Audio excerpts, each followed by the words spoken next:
আসসালামু আলাইকুম।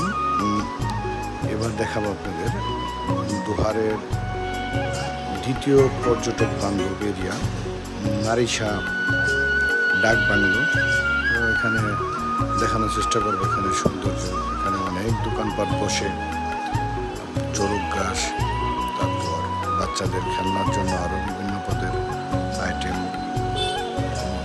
মানুষের পছন্দের, মেয়েদের পছন্দের চটপটি, বাচ্চাদের জন্য বিভিন্ন ধরনের খেলনার দোকান, এছাড়াও মনে করেন চটপটির দোকান, তারপরে পিজা, লাইভ পিজার দোকান, আখের দোকান, এছাড়াও বিভিন্ন ধরনের দোকানপাট এখানে আছে। অনেক ধরনের ফুচকার দোকান আছে, মুড়ির দোকান আছে, তারপর বাচ্চাদের চিপস, চানাচুর এইসবের দোকানপাট আছে। এছাড়াও বাচ্চাদের খেলার জন্য অনেক ধরনের আইটেম আছে। এমন সুন্দর সুন্দর ভিডিও পেতে আমাদের লাইক, কমেন্টস